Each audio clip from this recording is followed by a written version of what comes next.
Bonjour à tous, donc encore un exercice sur les racines énièmes, sur la notion de racine énième de l'unité, quelque chose de très important. Aujourd'hui on va parler des racines cubiques. Donc la première question, alors évidemment vous essayez de faire l'exercice, et s'il y a des choses qui ne vont pas, vous regardez. Donc on part de Z3 égale 4 racines de 2 fois moins 1 plus I. Alors déjà c'est pas facile du tout. La première étape quand on fait des racines énièmes, c'est de mettre les choses sous forme exponentielle. Donc là tout de suite, on va s'occuper de moins 1 plus i, le 4 racine de 2, vous le laissez, surtout ne le développez pas. Alors moins 1 plus i, c'est un complexe qui est très connu. Alors on va redémontrer quand même, mais son module, c'est racine, donc de 1 plus 1, c'est racine de 2. Donc quand vous factorisez par racine de 2, vous aurez moins 1 sur racine de 2, plus i sur racine de 2. Alors ça, tout de suite, il faut le savoir. Moins 1 sur racine de 2, ça s'écrit moins racine de 2 sur 2. Et pareil pour l'autre, voilà. Et on doit reconnaître, alors si vous ne le reconnaissez pas, on va le redémontrer, mais ici, une forme trigonométrique très connue. Alors, racine de 2 sur 2, c'est dans la famille des pi sur 4.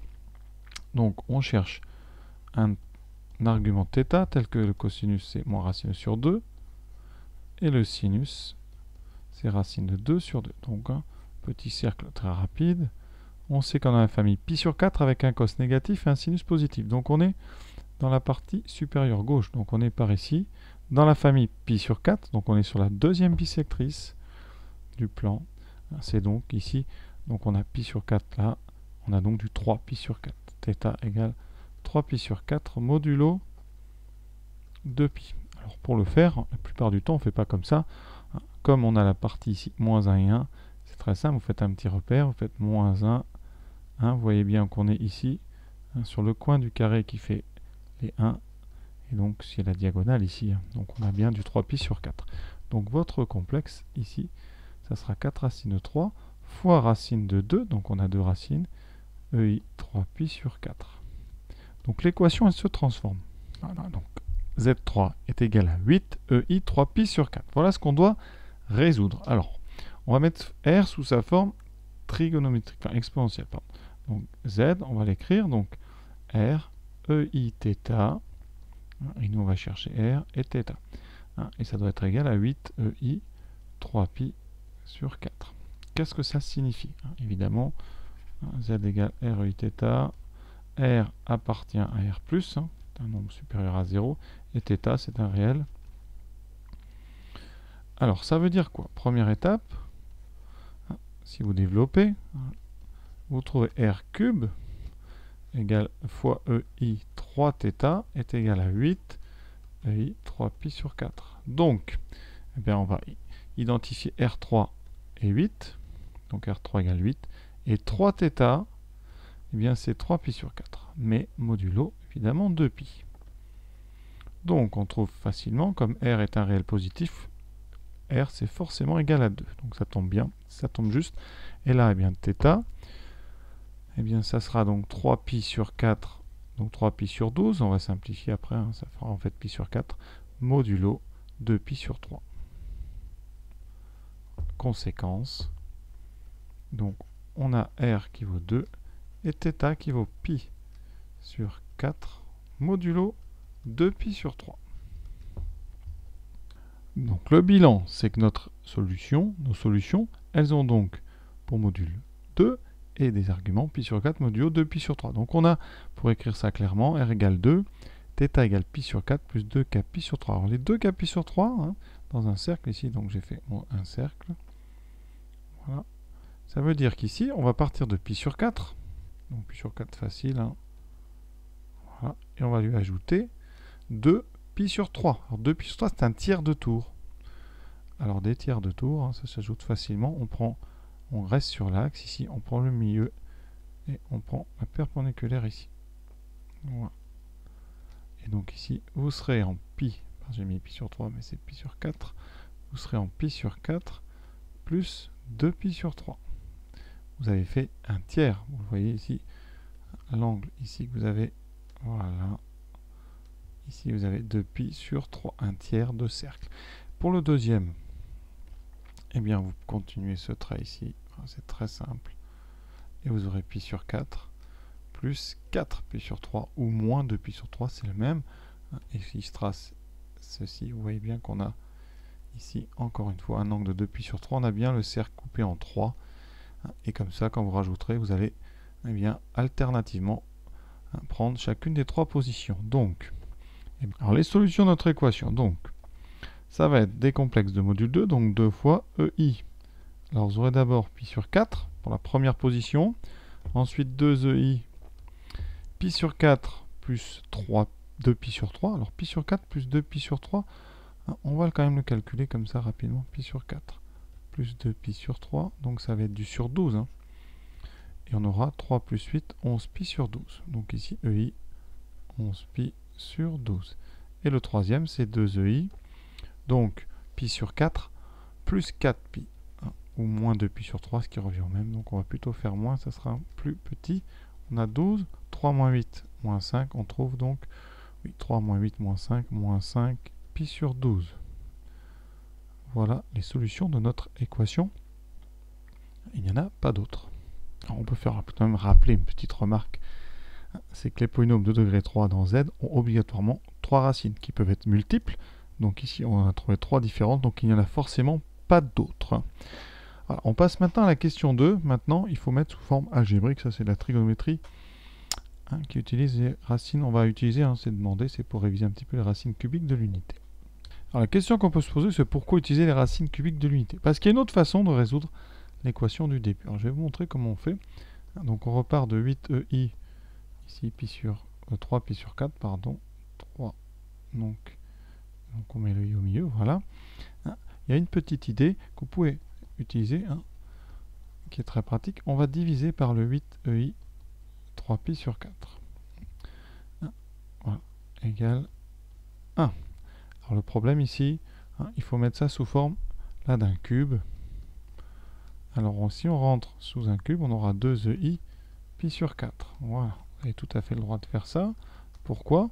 Parce que 2EI pi sur 4 au cube, c'est bien 8EI 3pi sur 4. C'est très simple, vous prenez la racine cubique de 8 et vous divisez ici l'argument par 3. Alors pourquoi c'est pratique? Parce que là on va faire un changement de variable, grand Z égale petit z sur 2EI pi sur 4. Et donc l'équation, elle devient z cube égale 1. Et z cube égale 1, vous connaissez, parce qu'il y a 3 solutions. C'est z égale EI 2pi sur 3, ou grand Z égale E 4pi sur 3, ou tout simplement grand Z égale 1. La plus simple, j'aurais peut-être dû commencer par elle. Et donc, il reste maintenant à inverser votre changement. Donc petit z, c'est grand Z fois 2EI pi sur 4. Donc, petit z, ça sera donc ce qu'on a trouvé là, multiplié par 2EI pi sur 4. Donc 2 fois.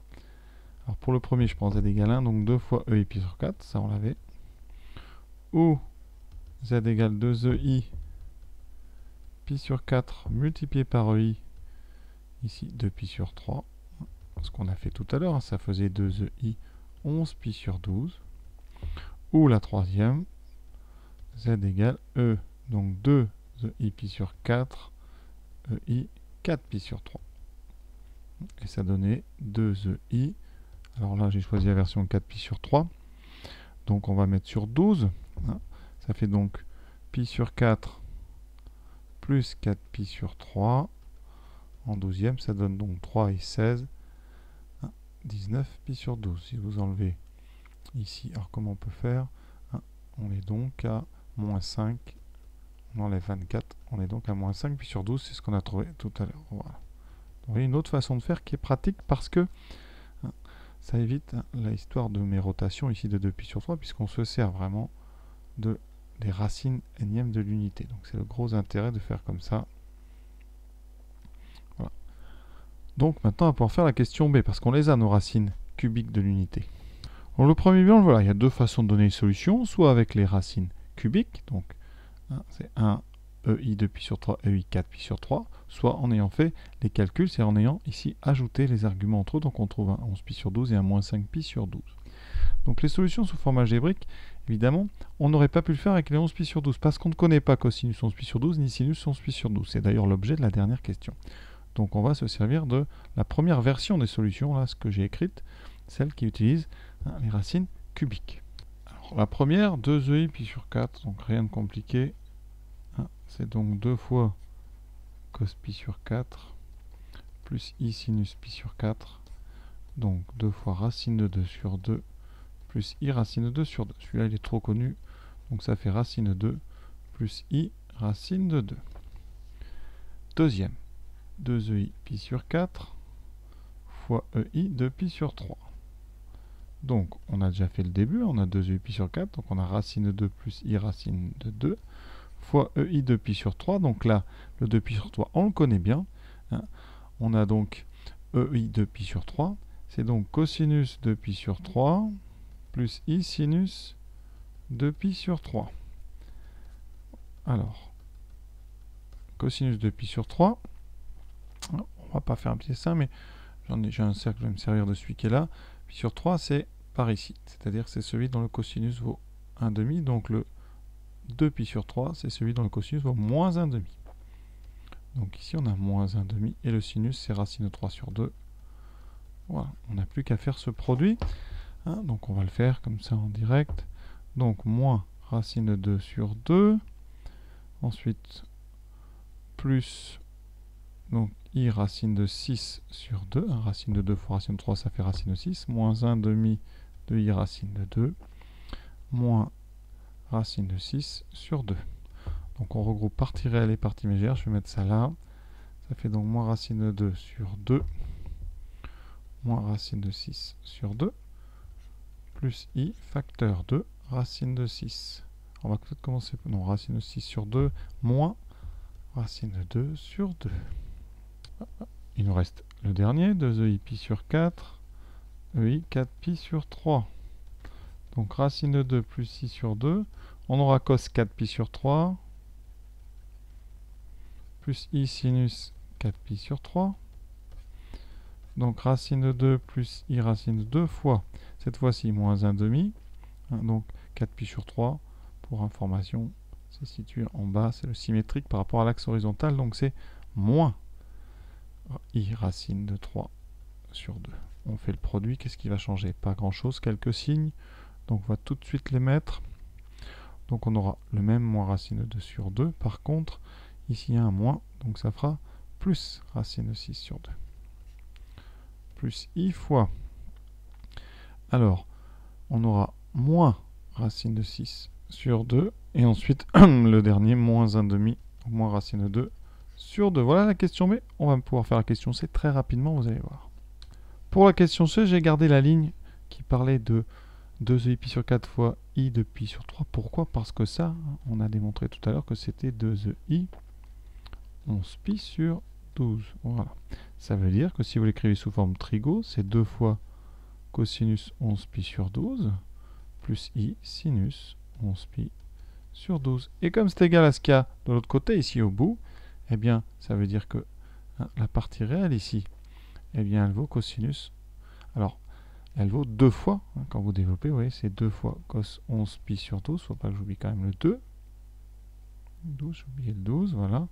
Plus 2i sinus 11 pi sur 12. Donc le cosinus 11 pi sur 12, c'est la moitié de ça. Donc ici, vous avez 2 fois 11, cosinus 11 pi sur 12, plus cette parenthèse ici qui vaut 2 fois sinus 11 pi sur 12. Conclusion. Cosinus 11 pi sur 12 vaut donc la moitié de ça. Donc on redivise par 2, racine de 2 sur 4, moins racine de 6 sur 4. Et le sinus 11 pi sur 12 vaut la moitié de l'autre deuxième parenthèse, racine de 6 sur 4, moins racine de 2 sur 4. Donc voilà comment on peut calculer les cosinus de 11 pi sur 12. Hein. Pas forcément évident, mais c'est un bel exercice qui fait travailler un petit peu tout, un petit peu long peut-être pour une colle. En tout cas, intéressant parce que c'est un bon rappel sur les racines cubiques et comment on peut résoudre une équation du 3e degré. Voilà, j'espère que ça vous a plu. À bientôt.